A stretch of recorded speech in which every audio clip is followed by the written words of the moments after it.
भारत और अमेरिका के बीच एक बहुत बड़ी ट्रेड डील हुई है, लेकिन इस पे जश्न से ज्यादा हो रहा है विवाद। तो आज हम इसी को समझने की कोशिश करेंगे कि यह पूरा मामला आखिर है क्या और देश के किसान इतने गुस्से में क्यों हैं। एक तारीख है जो इस कहानी में बहुत अहम है, 12 फरवरी। संयुक्त किसान मोर्चा और दूसरे कई किसान संगठनों ने मिलकर इस दिन देशव्यापी हड़ताल का ऐलान कर दिया है। मतलब वो सड़कों पर उतरने की पूरी तैयारी कर चुके हैं। अब सवाल ये उठता है कि एक ट्रेड एग्रीमेंट, एक व्यापार समझौते से किसानों को क्या दिक्कत हो सकती है, वो क्यों नाराज हैं। देखिए, इस विरोध की जड़ तक पहुंचने के लिए हमें पहले इस डील को और इसके पीछे की पूरी कहानी को समझना होगा। तो चलिए जरा इस मामले की तह तक चलते हैं। देखिए, सच तो ये है कि इंडिया और अमेरिका के बीच व्यापारिक रिश्तों में हमेशा से सब कुछ ठीक-ठाक नहीं चल रहा था। पिछले कुछ सालों में टैरिफ यानी कि टैक्स और मार्केट में एंट्री को लेकर तनाव काफी बढ़ गया था। अमेरिका की शिकायत थी कि भारत अपने बाजार ठीक से नहीं खोल रहा और भारत का कहना था कि अमेरिका की नीतियां गलत है। और फिर अगस्त 2025 में मामला एकदम से गर्मा गया। अमेरिका ने भारत से आने वाले सामान पर सीधा 50% का जबरदस्त टैरिफ लगा दिया। बस इसी ट्रेड वॉर को शांत करने के लिए दोनों देशों को बातचीत की केबल पर आना पड़ा, और उसी का नतीजा है ये नया समझौता। तो आखिर है क्या इस समझौते में? ऐसा क्या तय हुआ है जिससे ये सारा तनाव खत्म करने की बात हो रही है? चलिए एक-एक करके इसके मेन पॉइंट्स को देखते हैं।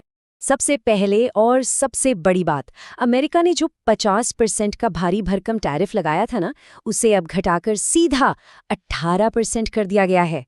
ये एक बहुत बड़ी राहत की बात है। लेकिन कहानी सिर्फ इस 18% पर खत्म नहीं होती। इसके अलावा जो दूसरे छोटे मोटे दंडात्मक चार्ज थे उन्हें भी हटा दिया गया है। और तो और डील में एनर्जी सप्लाई पर भी बात हुई है। मतलब अब दोनों देशों के लिए एक दूसरे के यहाँ सामान बेचना पहले से कहीं ज्यादा आसान हो जाएगा। अब आते हैं डील के दूसरे पहलू पर, जो कि बहुत बड़ा है। इस समझौते में भारत ने भी एक बड़ा वादा किया है। वादा ये है कि भारत अगले कुछ सालों में अमेरिका से पूरे $500 बिलियन का सामान खरीदेगा। इसको थोड़ा और आसान करते हैं। इसका मतलब ये हुआ कि भारत अब से हर साल, जी हाँ, हर साल अमेरिका से $100 बिलियन का सामान खरीदेगा। ये कोई छोटी मोटी रकम नहीं, ये एक बहुत बड़ा कमिटमेंट है। अब जरा इस आंकड़े को पर्सपेक्टिव में रखते हैं।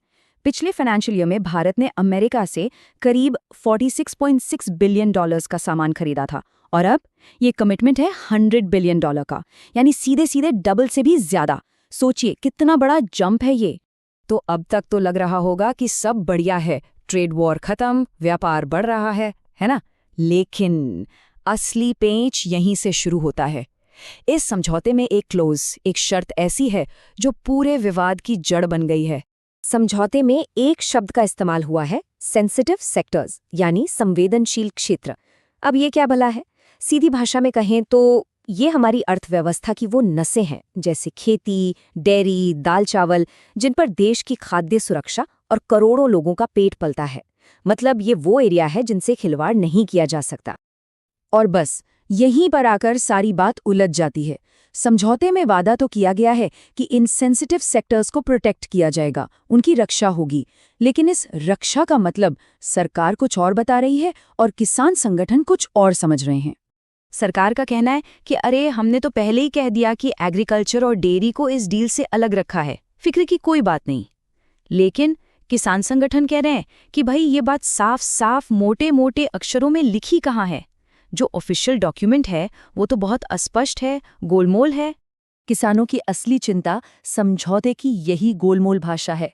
उनका मानना है कि डिप्लोमेसी की भाषा में जो लिखा नहीं होता, अक्सर उसका मतलब बहुत गहरा होता है, और उन्हें डर है कि शब्दों के इसी खेल में उनके साथ धोखा हो सकता है।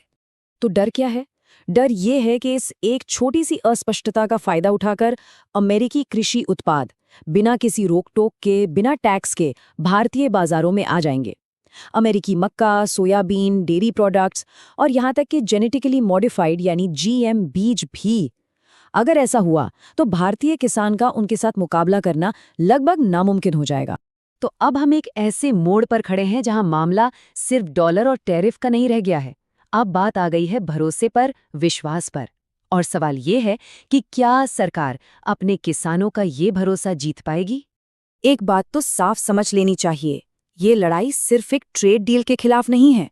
ये लड़ाई भारतीय कृषि के भविष्य की है, उन करोड़ों जिंदगियों की है जो इससे जुड़ी हैं। ये इस गहरी चिंता से उपजा सवाल है कि क्या एक ग्लोबल डील देश की कृषि की रीढ़ को मजबूत करेगी या फिर तोड़ देगी। तो अब गेंद सरकार के पाले में है। उन्हें इस टकराव को सुलझाने के लिए अपनी स्थिति को और ज्यादा साफ करना होगा। लेकिन सवाल सिर्फ सरकार के लिए नहीं, हम सब के लिए है कि आखिर इंटरनेशनल ट्रेड के फायदों और अपने देश के किसानों की रोजी रोटी के बीच एक सही संतुलन कैसे बनाया जा सकता है।